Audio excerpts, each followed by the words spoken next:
જય સ્વામિનારાયણ. શ્રી સ્વામિનારાયણ ગુરુકુળ રાજકોટ સંસ્થાન દ્વારા આયોજિત SGIS ઓનલાઈન ગુરુકુળ વતી હું ધર્મેશ શંખાવરા આપ સર્વ વિદ્યાર્થી મિત્રોનું હાર્દિક સ્વાગત કરું છું. મિત્રો, ચેપ્ટર નંબર 14 જૈવિક અણુઓ પાર્ટ 8. મિત્રો, આજનો આપણો ટોપિક છે પ્રોટીન સંયોજનો, તેનું બંધારણ અને વર્ગીકરણ, એટલે કે કેનું એને કઈ આધારે એનું વર્ગીકરણ થાય છે એની ચર્ચા કરવાની છે. તો મિત્રો, પહેલાં આપણે અભ્યાસ કરશું એનું બંધારણ, કે પ્રોટીન બને છે કે ના, પ્રોટીન બને છે કે ના. તો યાદ કરો, આપણે એમિનો એસિડ અભ્યાસ કર્યો હતો કે એમિનો એસિડ, અસંખ્ય એમિનો એસિડ જ્યારે એકબીજા સાથે જોડાય છે અને ફાઇનલી શું બને છે? યસ, પ્રોટીન બને છે. તો આપણે પ્રોટીનનું બંધારણની વાત કરવાની છે. તો એમાં ખાસ 3 શબ્દ અથવા તો કહીએ તો 4 શબ્દ: પેપ્ટાઇડ બોન્ડ અથવા પેપ્ટાઇડ બંધ, ડાયપેપ્ટાઇડ, ટ્રાયપેપ્ટાઇડ અને પોલીપેપ્ટાઇડ. બસ આવા શબ્દો છે જે ખાસ ઇમ્પોર્ટન્ટ છે, એની ઉપર સૌથી વધારે આપણે ભાર આપવાનો છે. બીજું, પ્રોટીન છે એ અને પોલીપેપ્ટાઇડમાં શું થોડોક ફેર છે એની ચર્ચા કરવાની છે. તો મિત્રો, શરૂ કરીએ પ્રોટીનનું બંધારણ. કે પ્રોટીનનું બંધારણની ચર્ચા કરીએ છીએ મિત્રો. તો પ્રોટીન તમારી પાસે હોય તો પ્રોટીન એટલે શું? એમિનો એસિડ ગ્રુપ છે, એકબીજા સાથે જોડાશે અને શું બનાવશે? યસ, પ્રોટીન બનાવે છે. તો આપણે યાદ રાખવા માટે ચલો ગ્લાયસિનથી શરૂઆત કરીએ. ગ્લાયસિન તો હંમેશા મિત્રો યાદ રાખજો, ડાબી બાજુ NH2 ગ્રુપ છે, હંમેશા ડાબી બાજુ લખવાનું રહેશે. NH2 CH2 COOH, એટલે COOH છે ને, આ રીતે લખું છું, OH. યસ, ચલો ગ્લાયસિન થયું. હવે એક બીજું એલેનાઇન લઈ લઈએ. ચલો એલેનાઇન, તો એલેનાઇન માટે થશે NH2 CH અને એની સાથે R તરીકે શું હોય?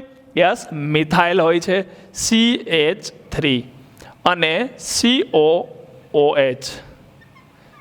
ચલો બે જ અત્યારે એમિનો એસિડ જોડીએ છીએ. ચલો, આનું નામ છે ગ્લાયસિન અને આ છે એલેનાઇન. ઓકે મિત્રો, હવે શું થાય છે? તો હવે સિમ્પલ વસ્તુ છે કે હવે પેપ્ટાઇડ બંધ બનવાનો છે. યાદ કરો, જેમ સેકેરાઇડ્સ હતા આપણી પાસે, એમાં શું બનતું હતું? Yes, ગ્લાયકોસિડિક bond, C1O4, C1O2. યાદ છે ને? આ રીતે ગ્લાયકોસિડિક બંધ બનતા હતા. અલગ અલગ આપણે ગ્લાયકોસિડિક 3 બંધ જોઈ ગયા. સુક્રોઝમાં C1O2 હતું, એ સિવાય મોટે ભાગે C1O4 હતું. અને યાદ કરો, યસ, એમાઇલોપેક્ટિન આવે છે ત્યારે C1O6 પણ આપણે અભ્યાસ કર્યો. સેમ આ જગ્યાએથી પાણીનો અણુ દૂર થવાનો છે. પાણીનો અણુ દૂર થશે તો આ બાજુથી OH અને આ બાજુમાંથી એક હાઇડ્રોજન. યસ, તો શું થશે? -H2O. પાણીનો એક અણુ દૂર થશે, એક અણુ દૂર થશે, બાકી તો એઝ ઇટ ઇઝ છે. તો હવે કંઈક અલગ થઈ ગયું ને. હવે બે એમિનો એસિડ અલગ નથી, તો તમે આ રીતે લખશો NH2 CH2 CO. આ બાજુ વધે છે NH, કારણ કે એક હાઇડ્રોજન આમાંથી જાય છે, આમાંથી OH ગયો. શું વધે છે?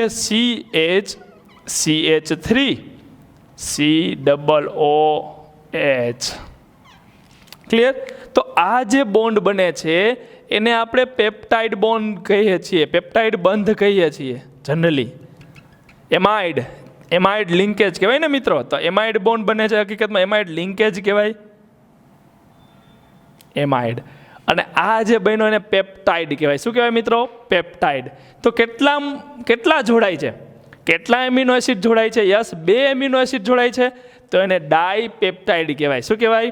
ડાયપેપ્ટાઇડ. તો એમિનો એસિડ જ્યારે પાણીનો અણુ દૂર કરીને એક પ્રોટીન જેવી એક રચના બનાવશે, પ્રોટીન તો હજી ના કહી શકાય ને, તો આવી રચના બનાવે છે, તો એને શું કહેવાય? પેપ્ટાઇડ કહેવાય, ડાયપેપ્ટાઇડ. તો આનું નામ શું થશે? ચલો, આ તો આપણે એમાઇડ લખ્યું છે, પણ એમાઇડ તો સંયોજન નામ હતું. ચલો, ભલે રહ્યું. આપણે આ જે બન્યું છે એને શું કહેવાય?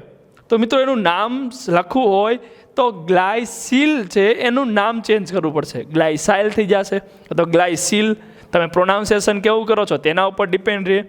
એટલે ગ્લાયસિલ અથવા ગ્લાયસાઇલ, ઇંગ્લિશમાં બોલો તો સાઇલ, ગ્લાયસિલ. અને પાછળના નામ એમને જેમ છે એઝ ઇટ ઇઝ રાખવાનું છે, એટલે LA9, એમાં કાંઈ ચેન્જ થશે નહીં. સમજાય કે નહીં? તો ગ્લાયસિલ એલેનાઇન. તો આ રીતે માની લો આપણે હજી એક જોઈએ,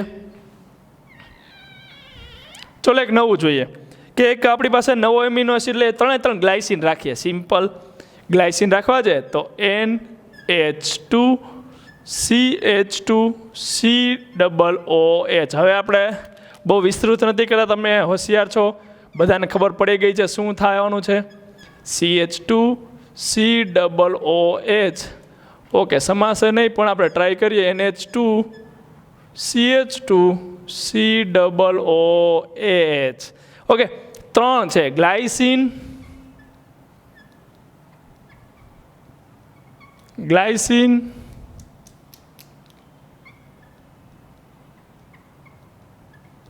અને ગ્લાયસીન. શું થવાનું છે? યસ, 2 મોલ પાણીના નીકળશે. Yes, 2 mall. અને શું બનવાનું છે તો જાણીએ છીએ, NH2CH2CONH CH2CONH CH2COOH. થશે ને આવું? કારણ કે આ જગ્યાએથી OH અને આ જગ્યાએથી એક હાઇડ્રોજન કાઢવાનો છે. સેમ આ બાજુથી OH અને આમાંથી એક હાઇડ્રોજન નીકળશે. અને શું થશે? 2 પાણીના અણુ દૂર થઈ જાય છે મિત્રો, 2 પાણીના. અને બને છે શું? તો ગ્લાયસીન છે, એનું નામ બગડીને આઇલ લાગી જાય, અથવા તો કહેવાય ને સીલ છે તો ઈલ લાગી જાય, તો ગ્લાયસીલ. આનું પણ નામ બગડશે ગ્લાયસીલ, ગ્લાયસીલ. અને છેલ્લું જે હોય એનું નામ બગડવાનું નથી, એટલે ગ્લાયસીન એઝ ઇટ ઇઝ થાય ને. આ જગ્યાએ માની લો એલેનાઇન વાપરો હોત, આપણે CH3 લીધો હોત, તો આ જગ્યાએ શું બન્યું હોત? CH2 છે ને આ CH3 થઈ જાત. અને ગ્લાયસીલ જે લખ્યું છે એની જગ્યાએ આપણે શું લખી શકાય? તો મિત્રો એની જગ્યાએ ગ્લાયસાઇલ લખ્યું, એની જગ્યાએ એલેનાઇન લખી શકાય, એલેનાઇલ. સમજાય ને? આઈનમાંથી ઈલ થઈ ગયું પાછળ. તો બસ એકદમ સહેલું છે, સિમ્પલ રીતે તમે યાદ રાખી શકો. તો મિત્રો ડાયપેપ્ટાઇડ અને ટ્રાયપેપ્ટાઇડનું ઉદાહરણ થઈ ગયું. તમને જો પૂછે કે ડાયપેપ્ટાઇડ કોને કહેવાય, તો આ જે આપણે અભ્યાસ કર્યો એને કહેવાય ડાયપેપ્ટાઇડ. અને મિત્રો આને કહેશું આપણે ટ્રાયપેપ્ટાઇડ. તો હવે આના ઉપર તમને ખબર પડી જ જાય કે પોલીપેપ્ટાઇડ કોને કહેવાતું હશે, કે પોલીપેપ્ટાઇડ કોને કહેવાય. તો મિત્રો અસંખ્ય એમિનો એસિડ જોડ્યા જાઓ, અસંખ્ય જોડી દેશો તો ફાઇનલી જે બનશે ને શું કહેશું? પોલીપેપ્ટાઇડ. તો 100 જેટલા અણુ હોય છે મિત્રો, 100 જેટલા એમિનો એસિડ જોડી દો એકબીજા સાથે, 100 અણુઓ, તો ત્યારે ફાઇનલી શું બનશે? પોલીપેપ્ટાઇડ બને છે. પ્રોટીનની જ્યારે વાત કરીએ, પ્રોટીન તો જનરલી એમાં 51 જેવા એમિનો એસિડ જોડાણા હોય છે. તો અલગ અલગ એમિનો એસિડની રચના હોય છે, અલગ અલગ. તમે આ જગ્યાએ બદલાવતા જાઓ. ખાસ સમજો, પ્રોટીનની અંદર એક પણ એમિનો એસિડ પોતાની જગ્યા બદલી નાખશે. યસ, એમિનો એસિડ બદલી જશે. ફોર એક્ઝામ્પલ ગ્લાયસીલ, અને આ જગ્યાએ આપણે જો શું કર્યું, પછી એલેનાઇન લેવા ને ગ્લાયસીલની બદલે, પછી આપણે લેવા એલેનાઇન લેવા. તો ગ્લાયસીલ એલેનાઇન ગ્લાયસીન છે, પણ એની જગ્યાએ આ બંનેની જગ્યા હું બદલી નાખીશ તો નવો એમિનો એસિડ બની જાય. યસ, તો અલગ અલગ પ્રકારના ઘણા એમિનો એસિડ બને. એટલે જ મિત્રો તમને અલગ અલગ MCQ પૂછાય કે આ રીતે અલગ અલગ A, B, C આપેલા હોય, સમજાય ને? તો તમે કેલ્ક્યુલેટ કરવાના કે કેટલી પ્રકારના એમિનો એસિડ બની શકે. તો સિમ્પલ વસ્તુ છે એમિનો એસિડ. કે પ્રોટીન છે, પ્રોટીન એ કેવી રીતે બનશે? તો એમિનો એસિડ જે આપણે અભ્યાસ કરી ચૂક્યા છીએ એનું આપણે ભેગા કરવાના છે. જળ વિભાજનને અંતે આપણે જે વર્ગીકરણ સેકેરાઇડ્સ માટે હતું એનાથી ટોટલ ઊંધું છે. સેકેરાઇડ્સમાં પાણી એડ કરીને અણુઓ છૂટા પાડતા હતા, આમાં અણુઓ ભેગા કરવાના છે અને પાણી છૂટું પડશે અને આપણને એમાઇડ બોન્ડ બને છે અને પેપ્ટાઇડ જેને આપણે કહીએ છીએ. તો પેપ્ટાઇડ બને છે ડાયપેપ્ટાઇડ, ટ્રાયપેપ્ટાઇડ અને અસંખ્ય અણુ હોય તો પોલીપેપ્ટાઇડ. ચલો મિત્રો હવે આપણે આગળ વધશું એના વર્ગીકરણ તરફ. તો મિત્રો પ્રોટીનનું વર્ગીકરણ કરવું છે તો બે આધારે થાય છે, એના અણુના આકારને કારણે અને એના બંધારણને કારણે. તો પહેલાં આકારને આધારે કઈ રીતે થાય છે એ જોઈએ તો રેસામય અને ગોલીય પ્રોટીન. એકદમ સિમ્પલ છે, નામ જ કહી દે છે મિત્રો. રેસામય મીન્સ સ્ટ્રેટ લાઇનમાં હશે, યસ રેસા ફોર્મમાં હશે, અને ગોલીય પ્રોટીન છે એ આ રીતે વર્તુળાકાર હશે. ઓલી સ્પ્રિંગ હોય ને આપણી, એક્ઝેક્ટલી એ ટાઈપ હશે. તો એક રેસામય છે અને એક બીજું ગોલીય છે. રેસામય પ્રોટીન મિત્રો આટલા જ પોઈન્ટ યાદ રાખો, ઇનફ છે. તમારી બુકમાં સાઈડમાં જગ્યા આપેલી છે, માર્જિન આપેલું, એમાં લખી નાખો બસ. આમાંથી જ ક્વેશ્ચન આવશે. સમાંતર શૃંખલા જોડાયેલી હોય છે. રેસામયની વાત કરીએ છીએ તો રેસામય રેસા ફોર્મમાં છે, તો શૃંખલાઓ છે બધી એકબીજાને સમાંતર ગોઠવાયેલી હશે. વચ્ચે વચ્ચે હવે આકર્ષણ તો જરૂરી છે ને, કારણ કે એ બધા એકબીજા સાથે ઝઘડાઈ રહ્યા હશે. તો ક્યાં બંધને કારણે? તો હાઇડ્રોજન બંધ હશે, કારણ કે CONH ગ્રુપ ઘણા હોવાના. કારણ કે એમિનો એસિડ છે તો CO અમાઇડ વચ્ચે CONH ગ્રુપ બન્યા છે. તો આ રીતે તો કોકનો NH આપણે આ રીતે લખી શકાય અને CO થાય ને. તો બીજો CO માની લો કોઈ આમ છે તો એનો NH.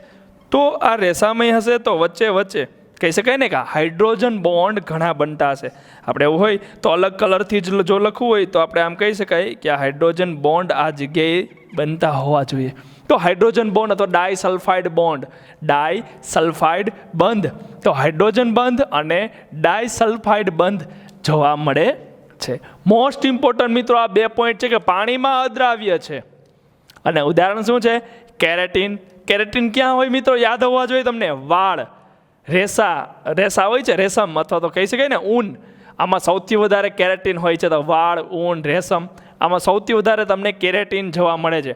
માયોસિન, આપણા સ્નાયુની વાત કરીએ તો સ્નાયુ, તો એમાં પણ શું હોય છે? માયોસિન હોય છે. તો મિત્રો કેરેટીન અને માયોસિન મોસ્ટ ઇમ્પોર્ટન્ટ ઉદાહરણ છે. પાણીમાં અદ્રાવ્ય છે, જાણીએ છીએ. તો એકદમ સહેલું, રેસામય પ્રોટીન સમાંતર શૃંખલા ધરાવે છે. કયા બંધ પ્રકાર ધરાવે છે? તો હાઇડ્રોજન બંધ અને ડાયસલ્ફાઇડ બંધ. પાણીમાં અદ્રાવ્ય છે. ઉદાહરણ તરીકે કેરેટીન એટલે કે વાળ, રેશમ, ઊનમાં હોય છે. માયોસિન છે એ સ્નાયુમાં હાજર હોય છે. ત્યારબાદ ગોલીય પ્રોટીન.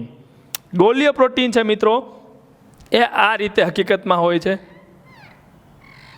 સ્પ્રિંગ ટાઈપ કહી શકાય ને, સ્પ્રિંગ ટાઈપ હશે.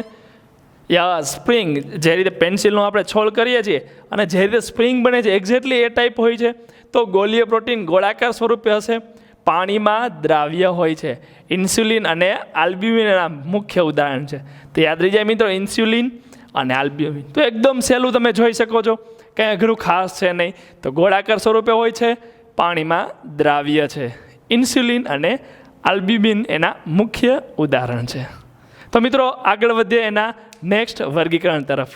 તો મિત્રો જ્યારે આ પ્રોટીન સંયોજનોનો વધારે આપણે ગહન અભ્યાસ કર્યો કે એનું બંધારણ કેટલું જટિલ છે, કઈ રીતે છે, તો એનો અભ્યાસ કરતાં આપણને એના વર્ગીકરણમાં વધારે માહિતી મળી. અને એને આધારે અને જટિલતાને આધારે 4 વર્ગીકરણ પડ્યા કે જેમ જેમ આપણે જટિલતા વધતી જાય છે એમ એમ એને પ્રાથમિક, દ્વિતીયક, તૃતીયક અને ચતુર્થક તરફ લઈ જાય છે.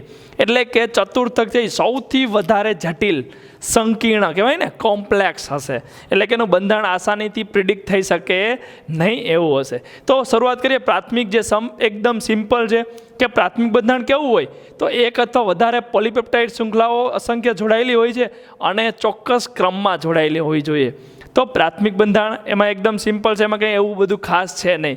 પરંતુ દ્વિતીયક બંધારણ છે સૌથી વધારે મિત્રો અત્યાર સુધીમાં પૂછાઈ ગયેલું છે દ્વિતીયક, કારણ કે એમાં મુખ્ય 2 પ્રકાર છે, આલ્ફા સર્પિલ અને બીટા પ્લેટેડ શીટ. આલ્ફા સર્પિલ મિત્રો નામ જ કહે છે સર્પિલ, એટલે જે આપણે ગોલીય પ્રોટીન જોઈ ચૂક્યા છે એ પ્રકારનું જ બંધારણ હશે આ મુજબનું. યસ, આ રીતે જ હશે. હવે શું કહે છે? શક્ય બધા હાઇડ્રોજન બનાવે છે. જમણા હાથના સ્ક્રૂની જેમ વળેલો હોય છે અને પડોશી વળાંકના CO સાથે. એટલે કે માની લ્યો આ જગ્યાએ C છે એની સાથે O છે, તો એના પછીનો વળાંક એટલે કે આ આવશે. તો ત્યાં નાઇટ્રોજન જે હશે એની સાથે એ લિંકેજ બનાવે છે. તો આપણે આમ જોઈએ તો એના પછીનો વળાંક એટલે આ થાય. યસ, તો આ જગ્યાએ નાઇટ્રોજન હશે, એની સાથે હાઇડ્રોજન, તો આ રીતે હાઇડ્રોજન બંધ બનાવશે. યસ, એની બાજુમાં નાઇટ્રોજન હોય તો એની બાજુમાં CO હોય કે નહીં? Yes, CO. તો તો એવી રીતે પાછો આ NH. તો આ રીતે કન્ટિન્યુ શું થતા હોય છે, બંધ બનતા હોય છે. શક્ય બધા આખામાં હાઇડ્રોજન બંધ હોય છે. તમે ટેક્સ્ટબુકમાં બહુ સારી રીતે આકૃતિ આપેલી છે મિત્રો, જોઈ શકો છો કે બધા શક્ય એટલા હાઇડ્રોજન બંધ બનાવે છે. તો એકદમ સિમ્પલ છે આલ્ફા સર્પિલ. બીટા પ્લેટેડ શીટ, નામ જ કહે છે મિત્રો. પ્લેટેડ શીટ એટલે કેવી રીતે વળી ગયેલું વળ હોય ને એવી પ્લેટેડ ગળીવાળી. તો આપણે પતરું જે ટાઈપ હોય એ મુજબ. તો બીટા પ્લેટેડ શીટ. પેપ્ટાઇડ શૃંખલાઓ એકબીજા સાથે ખેંચાઈને રહેલી હોય છે અને એકબીજાની બાજુએથી ગોઠવાયેલી હોય છે. એટલે ફોર એક્ઝામ્પલ માની લો આપણે આ રીતે પ્લેટેડ શીટ ધારીએ, તો એક પ્લેટેડ શીટ, તો જો આ ગળી જેવો આકાર થઈ જાય કે નહીં? યસ, તો આ ગળી જેવો આકાર. ઓકે, તો આ રીતે ધારી લઈએ. તો હવે તમે અલગ અલગ સંયોજનો ધારતા જાઓ કે માની લો અહીં કાર્બન ધારો, સી દ્વિબંધ O છે, કારણ કે ક્યાંકથી તો આપણે સ્ટાર્ટ કરવું પડશે. તો સી દ્વિબંધ O થી સ્ટાર્ટ કરીએ માની લ્યો. હવે પછી કોણ આવે? કાર્બન આવશે ને, સોરી. તો કાર્બન CH એની સાથે R હોય, તો CH એની સાથે R, CH એની સાથે R. પછી કોણ આવશે? નાઇટ્રોજન આવશે N, અને એની સાથે શું હશે? H. ઓકે, તો આ રીતે N સાથે H, N સાથે H. હવે તો પાછો CO આવશે, C દ્વિબંધ O, પછી C દ્વિબંધ O, C દ્વિબંધ O, કારણ કે CONH બંધ હોય છે, યાદ છે ને. પછી CHR આવે, CHR, CHR. હવે કોણ આવશે? તો પાછો નાઇટ્રોજન આવશે, એની સાથે હાઇડ્રોજન, નાઇટ્રોજન એની સાથે હાઇડ્રોજન, નાઇટ્રોજન એની સાથે હાઇડ્રોજન. અને હજી એક આપણે આ રીતે દોરી નાખીએ તો આ C સાથે O, C સાથે O અને C સાથે દ્વિબંધ O થઈ જાય ને? યસ. તો આ બીટા પ્લેટેડ. હવે જો શું થશે મિત્રો, તો તમે આ દેખાય છે OCO અને O અને H વચ્ચે શું બને? હાઇડ્રોજન બંધ બને. આ બંને વચ્ચે આકર્ષણ થાય અને હાઇડ્રોજન બંધ બને. એવી રીતે આ જગ્યાએ જો આ રીતે, તો આ બંને વચ્ચે આકર્ષણ થાય અને હાઇડ્રોજન બંધ બને. તો એકદમ સિમ્પલ મિત્રો, કંઈ અઘરું છે નહીં. જો હવે દેખાય ને, સ્પ્રિંગ ટાઈપ છે. જો તમે વળ હોય, આપણે પેજને તમે આમ ફોલ્ડ કરતા જાઓ તો એક સ્પ્રિંગ ટાઈપ જ બન્યું હશે હકીકતમાં. તો એ એકબીજાથી હવે ખેંચાયેલું રહેશે, કારણ કે બને એટલું તો જો એકબીજાથી દૂર છે. યસ, તો ખેંચાયેલું અને ક્યાં દેખાય છે? એકબીજાની સપાટી, એટલે એકબીજાની સાઈડમાં, તો બાજુએ ગોઠવાય છે. ગળી વળેલા પડદા જેવું બંધારણ છે. તો છે ને એકદમ સિમ્પલ. આલ્ફા સર્પિલ હોય કે બીટા પ્લેટેડ, એકદમ સહેલું. હવે જેમ જેમ તૃતીયક તરફ જાશું અને ચતુર્થક તરફ જાશું એમ એનું બંધારણ કેવું થશે? વધારે જટિલ થશે. જોઈએ તૃતીયક અને ચતુર્થક બંધારણ. તો મિત્રો ત્યારબાદ છે તૃતીયક બંધારણ. તૃતીયક બંધારણ કેવું હોય? તો મિત્રો આપણે ઓલરેડી એક આલ્ફા સર્પિલ પ્રકારનો આપણે અભ્યાસ કર્યા છે. તો બસ એમાં જ તમારે એક વળાંક વધારે આપવાનો છે. એટલે કે એકંદરે વળાંક હોય છે. એટલે કે જે આલ્ફા સર્પિલ તમારી પાસે હતું, તમને યાદ હોય તો આ પ્રકાર હતું કે નહીં, એમાં હજી વળાંક લેવાનો. એટલે કે આમ હશે તો વચ્ચે વચ્ચે એ સૂતી જશે, આ રીતે પણ પોતે વળાંક હશે. એટલે કે માની લ્યો જે આ વળાંકવાળી જે રેખા છે એને આપણે આ રીતે ધારી લઈએ. સમજો, આ જે બંધારણ છે આવી રીતે, એને આપણે આ રીતે ધારી લઈએ. તો હવે આ બંધારણ કેવું થશે? તો ટૂંકમાં આમ સમજાય ને મિત્રો તમને, કે પાછું એમાં શું હશે? એકંદરે વળાંક, અંદરો અંદર વળાંક વળેલા હશે. યસ, કે આ હકીકતમાં આ જોશો તો આમ વળાંક વાળું જ હશે. યસ, તો બસ આ બંધારણ જે બને છે એ થશે તૃતીયક બંધારણ. રેસાયમ અને ગોલ્ય બંને આકાર ધરાવે છે. અને મોસ્ટ ઇમ્પોર્ટન્ટ મિત્રો પોઈન્ટ આ છે કે તેમાં કયા કયા પ્રકારના બંધ અથવા આકર્ષણ હોય છે? તો શક્ય બધા. શક્ય બધા. યસ, હાઇડ્રોજન બંધ, ડાયસલ્ફાઇડ બંધ, વાન્ડરવાલ્સ આકર્ષણ બળ અને સ્થિર વિદ્યુતીય આકર્ષણ બળ, બધી પ્રકારના જે આપણે શક્ય આમાં બંધ છે, આકર્ષણ છે, એ બધા આમાં શક્ય છે. તો મિત્રો ખાસ યાદ રાખવાનો છે આ પોઈન્ટ. યાદ રહી જાય, સિમ્પલ છે. હાઇડ્રોજન બંધ, ડાયસલ્ફાઇડ બંધ, વાન્ડરવાલ્સ અને સ્થિર વિદ્યુતીય આકર્ષણ. યાદ રહી જાય ને? યસ. ત્યારબાદ વધીએ ચતુર્થક બંધારણ. ચતુર્થક જે બંધારણ છે એ કોમ્પ્લેક્સ છે મિત્રો, સંકીર્ણ છે, થોડુંક કહેવાય ડિફિકલ્ટ છે. કે કેટલાક પ્રોટીન સંયોજનો જ્યારે 2 અથવા વધારે પોલિપેપ્ટાઇડ બંધારણ ધરાવે છે અને એ જે છે એને ઉપ એકમો કહેવાય. એ જે શૃંખલાનો બનેલો આખો એક ભાગ છે એને ઉપ એકમો કહેવાય. એટલે કે ફોર એક્ઝામ્પલ આવી એક શૃંખલા હશે, એ જોડાણનું એક આવું ગ્રુપ બનાવશે, એવું બીજું એવું ઉપ એકમો આમ હશે. એની સાથે માની લો બીજું કોઈ જોડાય છે તો એ પણ એની સાથે એક આમ અને એક બીજું આ રીતે. તો આ 4 શૃંખલા જોડાણી ઉપ એકમો યસ, હિમોગ્લોબિન. મિત્રો યાદ કરો, આની તમે ટેક્સ્ટબુક જો જોશો તો ટેક્સ્ટબુકમાં તમને વચ્ચે વચ્ચે આ જગ્યાએ આમ હિમ શબ્દ લખ્યો છે, તો આ હિમોગ્લોબિન જ છે. તમને યાદ હોવું જોઈએ, હિમોગ્લોબિન છે એ 4 ઉપ એકમોનો બનેલો હોય છે, 4 ઉપ એકમોનો બનેલો છે. એટલે જ મિત્રો તમને યાદ હોવું જોઈએ યસ કે હાઇડ્રોજન છે, હાઇડ્રોજન નહીં પણ હિમોગ્લોબિન છે એ એક હિમોગ્લોબિનનો અણુ, મીન્સ એક હિમોગ્લોબિન સંકીર્ણ આખું, એ કેટલા અણુ ઓક્સિજનના એ છે એ પાસ આઉટ કરે છે, કેટલા ઓક્સિજન કેરી કરે છે, મીન્સ સાથે લઈ જાય છે, તો 4 અણુ. કારણ કે બધી જગ્યાએ એક ઓક્સિજન જોડાય અને ટોટલ 4 જગ્યાએ જોડાય. તો ખબર હોવી જોઈએ મિત્રો, કારણ કે 4 એકમો 4 યુનિટ હિમોગ્લોબિનના જોડાણા હોય છે. તો આ સિમ્પલ બંધારણ તમને ટેક્સ્ટબુકમાં પણ વ્યવસ્થિત આપેલા છે, તમે જોશો એટલે ફટાફટ આઈડિયા આવી જશે. તો મિત્રો એકદમ સહેલું પ્રોટીનનું આપણે વર્ગીકરણ જોયું. હવે આપણે સાથોસાથ આપણે અભ્યાસ કરી લઈએ વિકૃતિકરણ, એટલે પ્રોટીન છે એનું ચેપ્ટર જ ક્લોઝ થઈ જાય. તો ચલો જોઈએ પ્રોટીનનું વિકૃતિકરણ. તો વિકૃતિકરણ કરવું છે તો મિત્રો શબ્દ જ કહે છે વિકૃતિકરણ એટલે શું? તો વિકૃત થઈ જવું કે એનું બદલી જવું, અથવા તો કહીને એનો જે આકાર છે એ બદલી જવો અથવા બગડી જવો. તો બસ એવું કેને કારણે થાય છે? ચલો તેનો અભ્યાસ કરીએ પ્રોટીનનું વિકૃતિકરણમાં. તો મિત્રો પ્રોટીનમાં જ છેલ્લો એક ટોપિક જોઈ લઈએ, નાનો એવો છે પ્રોટીનનું વિકૃતિકરણ. તો વિકૃતિકરણ શબ્દ જ કહે છે મિત્રો, એટલે કે વિકૃત થઈ જવું, બગડી જવું, બદલી જવું, કે આકારમાં તમે બદલાવ કરી નાખો અથવા એના બંધારણમાં બદલાવ કરી નાખો તો યસ એના ગુણધર્મો પણ બદલી જાય છે. તો એ જ જોવાનું છે કે જ્યારે તમે તાપમાન અને પીએચ, આ 2 મુખ્ય પેરામીટર આપણી પાસે છે મિત્રો. એક છે તાપમાન અને બીજું આપણી પાસે છે પીએચ. કે તાપમાન અથવા પીએચ જ્યારે તમે બદલાવો છો તો એ પ્રોટીન છે એની અંદર જે હાઇડ્રોજન બંધ રહેલા છે, એની અંદર જે હાઇડ્રોજન બંધ રહેલા છે એ હાઇડ્રોજન બંધ તૂટી જાય છે. શું થાય છે? હાઇડ્રોજન બંધ તૂટે છે. અને હાઇડ્રોજન બંધ તૂટે એટલે શું થાય? યાદ કરો મિત્રો, જે આ આલ્ફા સર્પિલ પ્રકારના આપણે બંધારણ જોઈ ગયા, દ્વિતીયક પ્રકારના બંધારણ.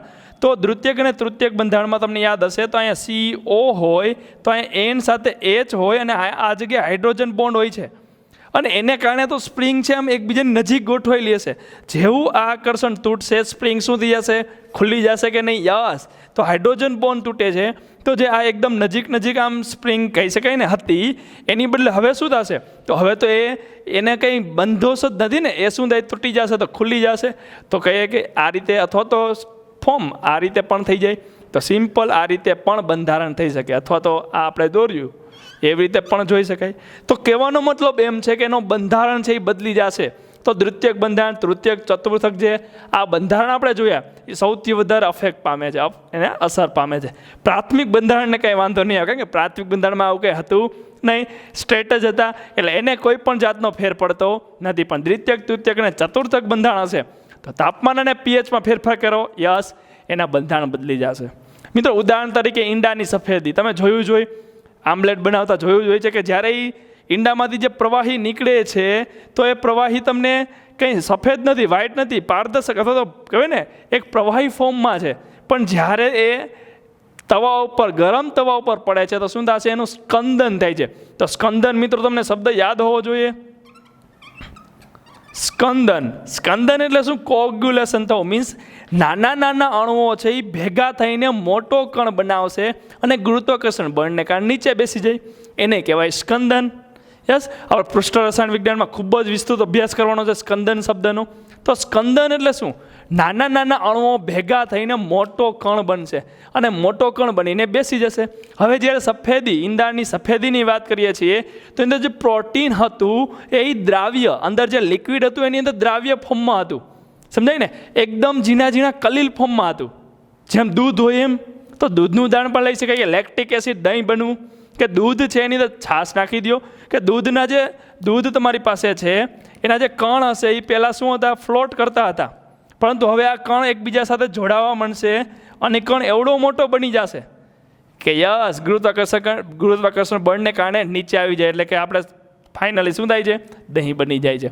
તો દૂધમાંથી દહીં બનવું, ઈંડાની સફેદી, આ બધા ઉદાહરણ છે એ આપણે પ્રોટીનના વિકૃતિકરણમાં લઈ શકાય. તો એકદમ સહેલું મિત્રો પ્રોટીનનું વિકૃતિકરણ. તો આજે આપણે આ લેક્ચર થોડોક લેન્ધી ચાલ્યો પણ પ્રોટીન આપણે પૂરું કર્યું છે. પ્રોટીન છે એ કઈ રીતે બને છે, એના વર્ગીકરણ કઈ કઈ રીતે થાય છે, બંને વર્ગીકરણ જોયા અને ત્યારબાદ પ્રોટીનનું વિકૃતિકરણ પણ અભ્યાસ કર્યો. તો મિત્રો આ સાથે આપણે પ્રોટીન તો પૂરું કરીએ છીએ, આજનો આ લેક્ચર પણ ફાઇનલી પૂરો કરીએ છીએ. મળશું નેક્સ્ટ લેક્ચરમાં આપણે કંઈક નવા ટોપિક સાથે. તો ત્યાં સુધી good bye, all the best and જય સ્વામિનારાયણ.